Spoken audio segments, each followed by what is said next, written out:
도대체 어떤 민족이길래 이러는 걸까요? 이게 가능하다고 생각하십니까? 이 나라는 전 세계에서 단 하나 역사를 위해 목숨을 겁니다. 나라가 멸망의 위기에 처하면 승려, 유생, 학자들이 역사 기록을 꼭 지키며 적을 유인하느라 목숨을 잃기도 합니다. 역사가 사라지면 나라도 사라진다는 것을 이 나라 백성들은 알고 있었기에 모든 세대를 넘어 그 기록을 지켜낸 것입니다. 이 나라는 바로 한국, 그 역사를 지켜낸 사람들이 바로 한국인입니다.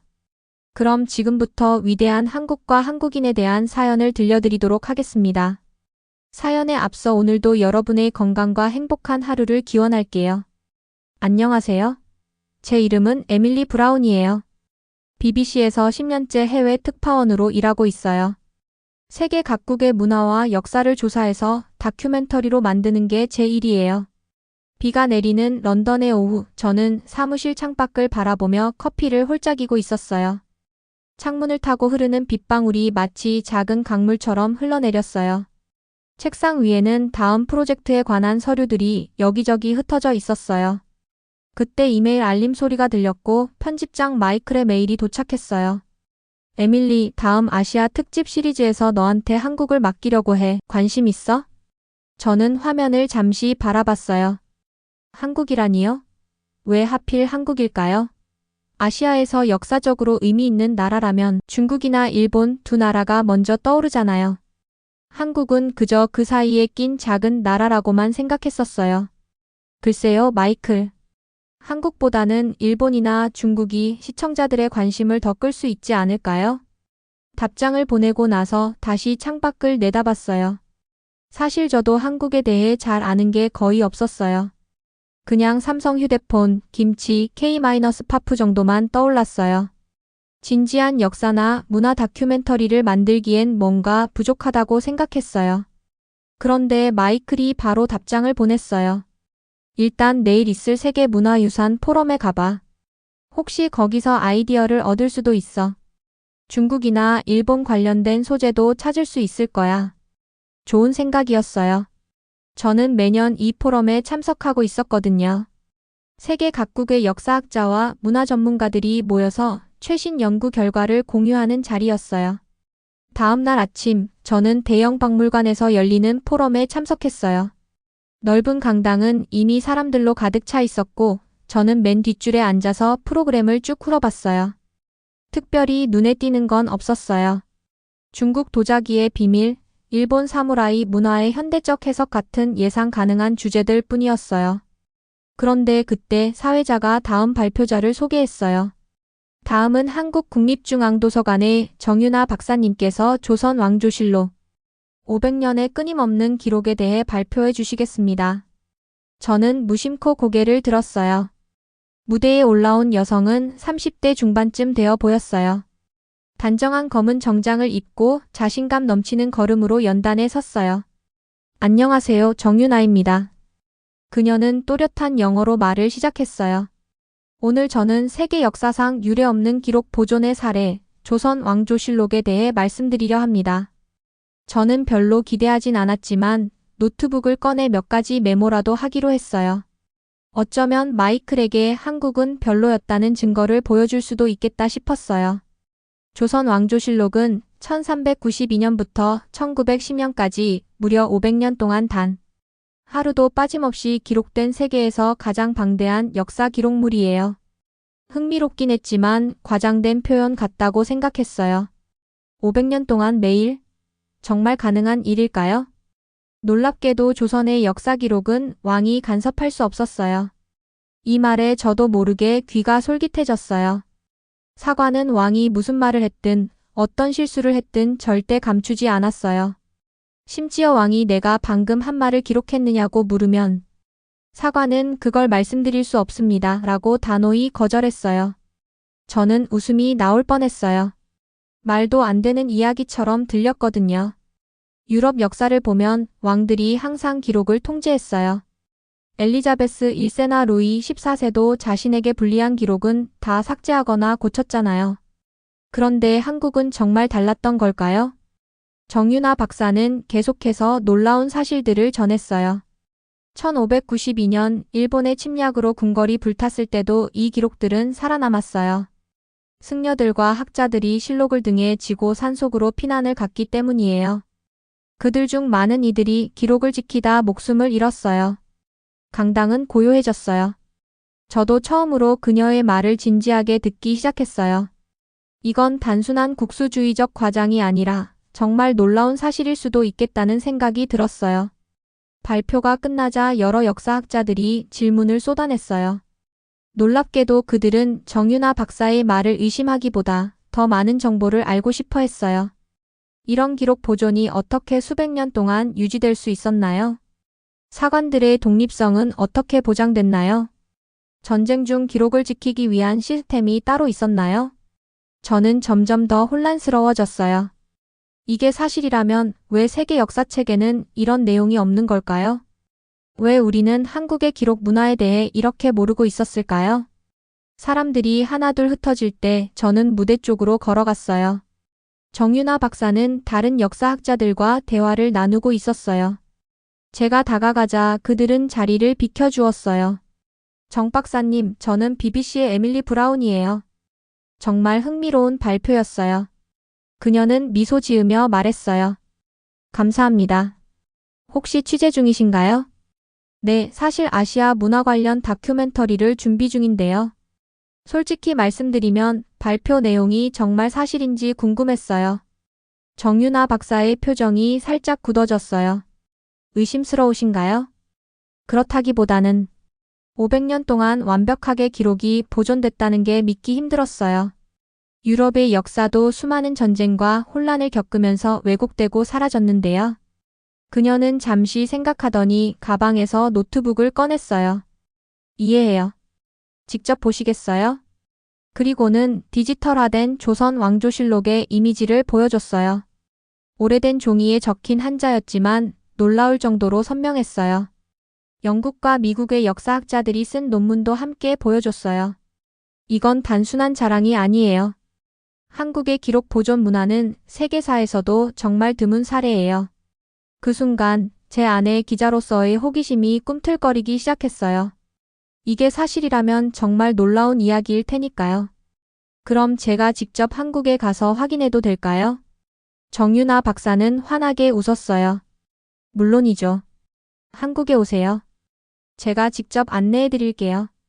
그날 저녁 호텔 방으로 돌아와 한국에 대해 검색을 시작했어요. 정보는 있었지만 대부분 학술적이고 깊이 있는 내용은 찾기 힘들었어요.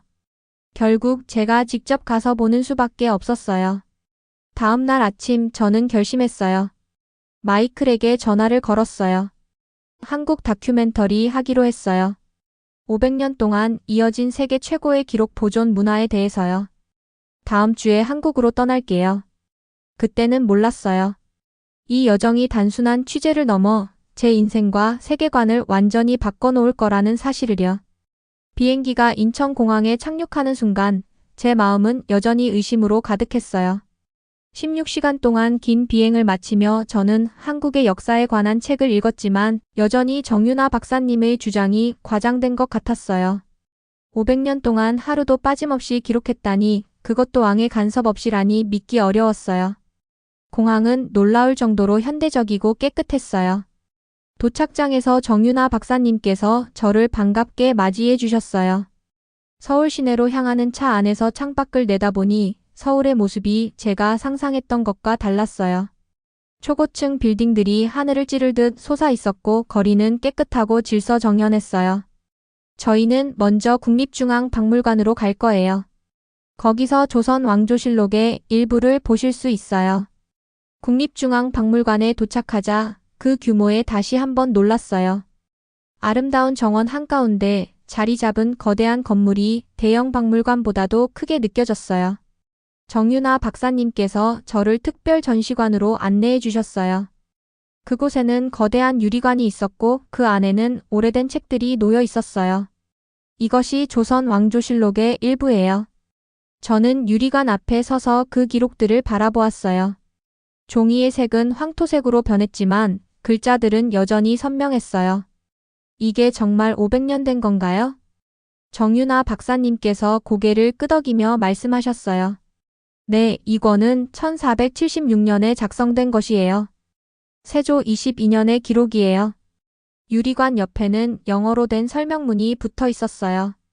조선 왕조실록은 1392년부터 1910년까지 500년 동안 단 하루도 빠짐없이 기록된 세계에서 가장 방대한 역사서로 총 93건, 8819페이지에 달하며 왕조가 혼란스러웠던 시기와 임진왜란, 병자호란 등 전쟁 시기에도 목숨을 걸고 지켜낸 기록물이었어요.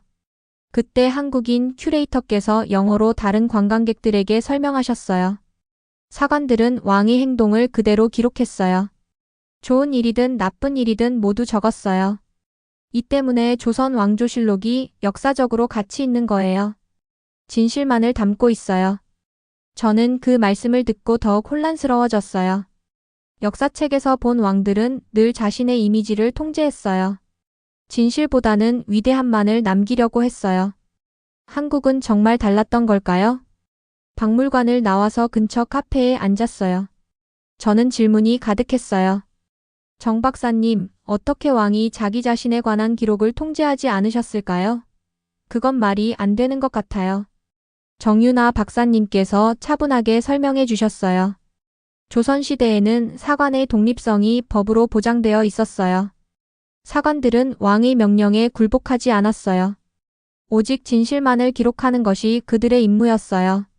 하지만 왕이 화가 나면 어떻게 했어요? 사관들을 벌하지 않았을까요? 때로는 그랬어요.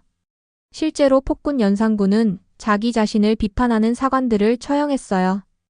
하지만 놀랍게도 그 후임 사관들도 똑같이 왕의 잘못을 기록했어요.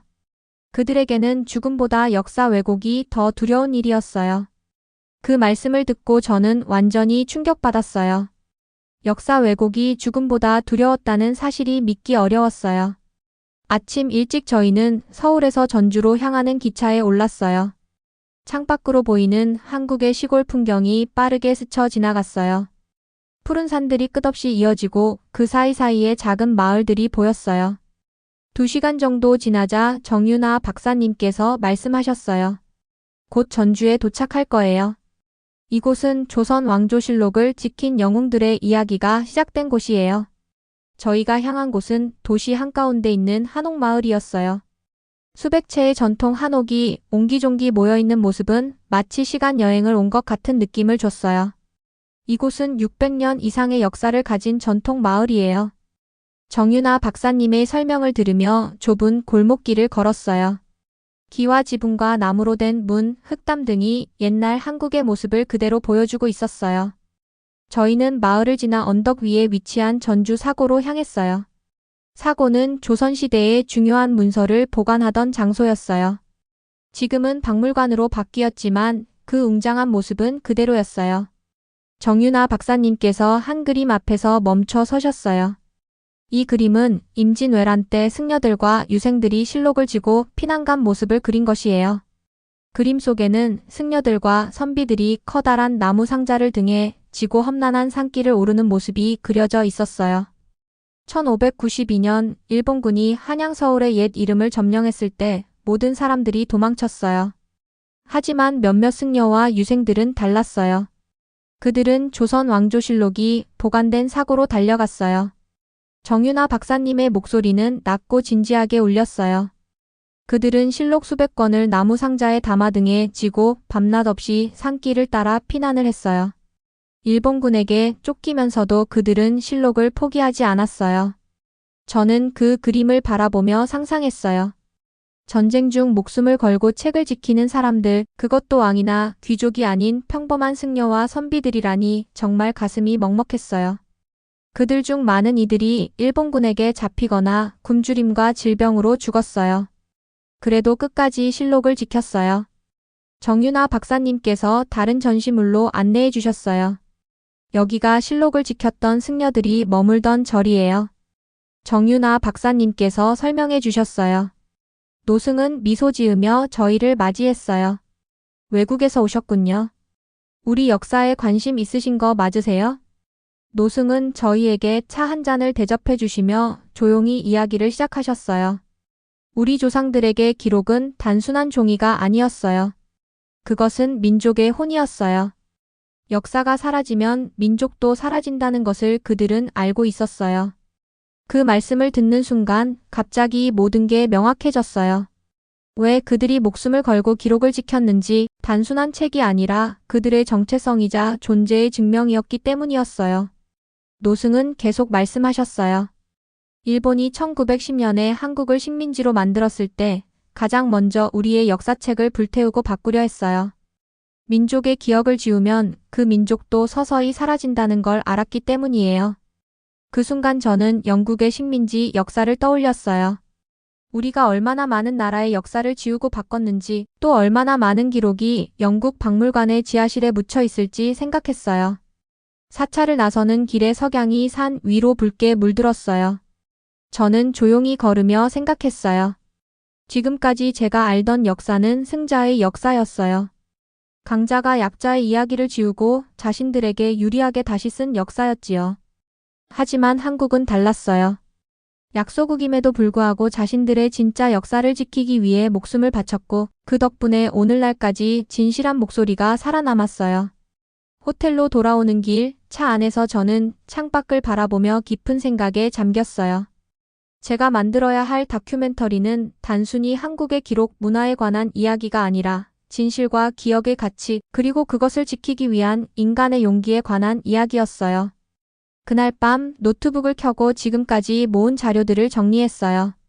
화면에는 수십 개의 인터뷰, 수백 장의 사진, 그리고 전문가들의 증언이 가득했어요. 이제 저는 확신했어요. 이 이야기는 세상이 반드시 알아야 할 가치 있는 이야기였어요. 전주의 밤하늘을 바라보며 별들이 반짝이는 것을 보았어요. 500년 전, 이 별들 아래에서 승려들과 선비들이 목숨을 걸고 역사를 지키기 위해 산을 넘고 강을 건넜고 그 별들은 지금도 변함없이 그 이야기를 지켜보고 있었어요. 저희 마음속에서는 뭔가가 변하기 시작했어요.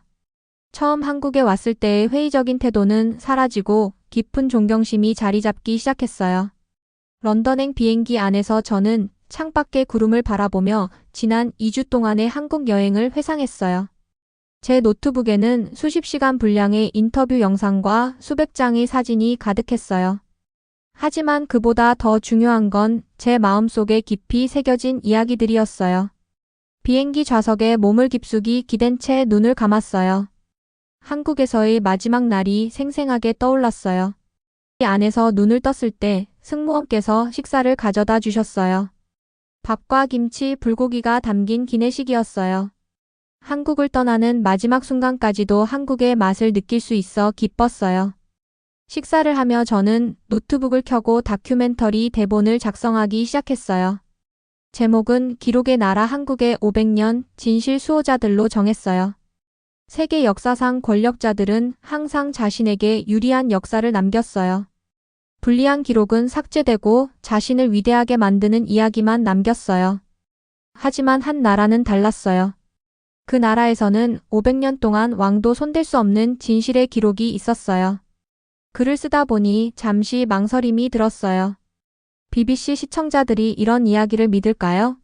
너무 한국 중심적으로 들리지 않을까 걱정했어요. 하지만 곧 그런 걱정은 사라졌어요.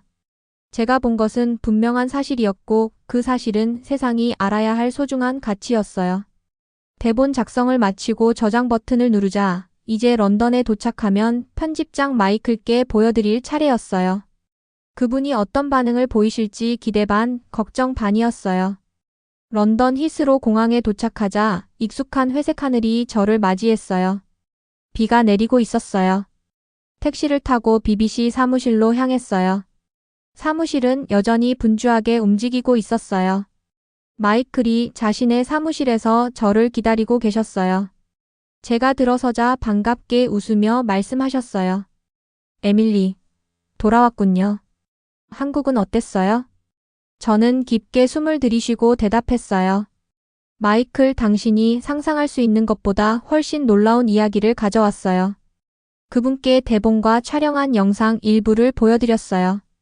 처음엔 의심 가득한 표정이었지만 영상을 보시고 전문가 인터뷰까지 듣자 점점 얼굴에 미소가 번졌어요. 이건 정말 대단해요. 우리가 알던 역사와는 완전히 다른 이야기네요. 좋아요, 에밀리. 이걸 프라임타임에 방송하겠어요. 한 달 후에 특집으로 내보내기로 해요. 그날 밤 집에 돌아와 창밖을 바라보며 런던의 비가 내리는 모습을 보았어요. 하지만 제 마음은 맑았어요. 중요한 이야기를 발견했고 그 이야기를 세상과 나눌 수 있게 되어 기뻤어요. 천장을 바라보며 누워 생각했어요. 한국에서 만난 사람들, 들은 이야기들, 그리고 그 모든 것이 제게 준 깨달음이 새롭게 다가왔어요. 처음 한국에 갔을 때는 단순히 좋은 다큐멘터리 소재를 찾으러 떠난 것뿐이었지만 지금 돌아와 보니 세상을 바라보는 눈이 완전히 달라졌어요. 역사는 단순한 과거의 이야기가 아니라 우리 정체성을 형성하는 중요한 거울이었어요. 그리고 한국인들은 500년 전부터 그 진실의 거울을 지키기 위해 목숨을 걸었어요. 잠이 들기 전 마지막으로 정윤아 박사님의 말씀이 떠올랐어요. 기록은 종이가 아니라 사람의 혼이에요. 그것을 지키는 일은 단순히 과거를 보존하는 게 아니라 미래를 위한 진실을 지키는 일이에요. 저는 그 말씀을 곱씹으며 깊은 잠에 빠졌어요. 다큐멘터리 방영 당일 저는 아침부터 긴장으로 손톱을 물어뜯으며 보냈어요. 그날 밤 9시에 영국 전역에 기록의 나라 한국의 500년 진실 수호자들이 방송될 예정이었어요. 거실 창밖으로 보이는 런던의 흐린 하늘과 살짝 내리는 비가 제 마음을 달래줬어요. 지난 한 달 동안 편집팀과 함께 밤낮 없이 작업했어요. 한국에서 촬영한 영상들, 인터뷰들, 역사적 자료들을 하나하나 정성스럽게 다듬었어요. 오후가 되자 전화벨이 울렸고 정윤아 박사님께서 전화해 주셨어요. 에밀리, 오늘이 방송일이죠? 한국에서도 많은 분들이 기대하고 있다고 들었어요. 저는 놀라며 물었어요. 네, 오늘 밤 9시예요. 그런데 한국에서도 알고 계신가요? 물론이죠. BBC 다큐멘터리에서 조선 왕조실록과 우리 기록 문화를 다룬다고 하니 모두가 기대하고 있어요. 그 말씀을 듣고 저는 더욱 긴장이 되었어요. 이제 영국뿐 아니라 한국의 시선도 신경 써야 하니까요. 저녁 8시쯤 저는 BBC 스튜디오에 도착했어요. 메이크업과 마이크 설치를 마치고 잠시 후 생방송이 시작되었어요. 오늘 밤 9시에 방송될 특별 다큐멘터리의 제작자 에밀리 브라운 씨를 모셨습니다. 에밀리 씨, 기록의 나라는 어떤 내용인가요? 저는 깊게 숨을 들이쉬고 대답했어요. 이 다큐멘터리는 500년 동안 단 하루도 빠짐없이 역사를 기록하고 지켜온 한국의 놀라운 이야기를 담았어요. 특히 왕의 권력으로도 건드릴 수 없었던 진실의 기록을 어떻게 보존해왔는지, 그리고 전쟁 중 목숨을 걸고 그 기록을 지켜낸 사람들의 이야기를 전했어요. 인터뷰가 끝나고 대기실에서 잠시 시간을 보내던 중 마이클이 들어오셨어요. 그의 표정은 밝았어요. 에밀리, 소식 들었어요? SNS에 벌써 내 다큐멘터리에 관한 이야기가 쏟아지고 있다고 해요. 방송도 시작하기 전에 이미 반응이 폭발적이라더군요. 저는 믿기 어렵다는 표정으로 휴대폰을 확인했어요. 정말 트위터와 인스타그램에는 해시태그 기록 이 나라 해시태그가 쏟아지고 있었어요. 사람들은 이미 한국의 기록 문화에 대해 열띤 이야기를 나누고 있었어요. 9시 정각 다큐멘터리가 방송되기 시작했어요. 저는 대기실 TV로 방송을 지켜보며 화면에 찍힌 조선 왕조실록의 모습과 제 목소리가 흘러나오는 모습을 보았어요. 세계 역사상 권력자들은 항상 자신에게 유리한 역사를 남겼어요. 하지만 한 나라는 달랐어요. 다큐멘터리는 제가 한국에서 경험한 모든 놀라운 이야기를 담았어요. 조선 왕조실록의 역사, 임진왜란 때 실록을 지키기 위해 목숨을 건 사람들, 그리고 한국 전쟁 중에도 기록을 보존하기 위해 노력했던 역사학자들의 이야기까지요. 방송이 절반쯤 진행되자 제 휴대폰은 계속 울렸어요. 동료들, 친구들, 심지어 대학 시절 교수님까지 메시지를 보내주셨어요. 정말 놀라운 다큐멘터리예요. 어떻게 이런 이야기를 찾아내셨어요? 한국에 대한 제 생각이 완전히 바뀌었어요. 방송이 끝나자 마이클께서 샴페인 병을 들고 들어오셨어요. 대성공이에요. 시청률이 최고치를 기록했대요. 그날 밤 집에 돌아와 침대에 누웠을 때 제 전화벨이 울렸어요. 정윤아 박사님께서 전화를 주셨어요. 에밀리 방금 다큐멘터리 봤어요. 정말 아름답게 우리 역사를 담아주셨어요. 한국 사람들 모두 감동했다고 해요. 저는 기쁨에 눈물이 날 것만 같았어요. 처음 한국에 갔을 때는 이런 반응을 기대하지 않았는데 이제 두 나라 사람들의 마음을 움직인 프로그램이 되었음을 실감했어요. 다음 날 아침 BBC 사무실에 도착하자 모두가 저를 축하해 주셨어요. BBC에서는 저에게 아시아 문화 시리즈의 총책임을 맡기게 되었어요.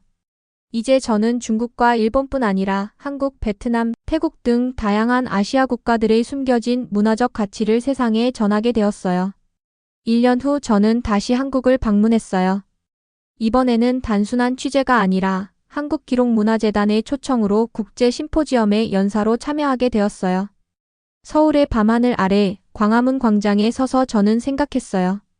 제가 처음 한국에 왔을 때 얼마나 많은 편견을 가지고 있었는지 한국은 단지 중국과 일본 사이에 낀 작은 나라라고만 생각했었어요. 하지만 이제 저는 이 나라가 얼마나 특별한지 알게 되었어요. 심포지엄 날 저는 수백 명의 청중 앞에 서서 말씀드렸어요. 저는 한국에 오기 전 영국이 세계에서 가장 훌륭한 역사 기록을 가진 나라라고 생각했어요. 하지만 여러분의 나라에서 저는 진정한 기록의 가치가 무엇인지를 배웠어요. 그것은 단순히 종이에 적힌 글자가 아니라 진실을 지키려는 사람들의 용기와 헌신이었어요. 청중의 박수 소리가 강당을 가득 채웠어요. 그 순간 저는 한국에서 발견한 이야기가 얼마나 소중한지 다시 한번 깨달았어요. 저의 여정은 여기서 끝나지 않았어요. 앞으로도 저는 세계 각국의 숨겨진 이야기를 찾아 나설 것이고 한국에서 배운 교훈을 잊지 않을 거예요. 진실을 지키는 일, 그것이 얼마나 소중한지 계속해서 전할 거예요. 제 이야기는 여기까지입니다. 끝까지 들어주셔서 감사합니다. 오늘 사연이 재밌으셨다면 좋아요와 댓글 많이 달아주세요. 오늘도 귀한 시간 내주셔서 감사합니다. 다음에 더 재밌는 사연을 여러분께 전달해 드리도록 하겠습니다. 지금까지 감동까치였습니다. 영상이 마음에 드셨다면 구독과 좋아요 부탁드리겠습니다. 감사합니다.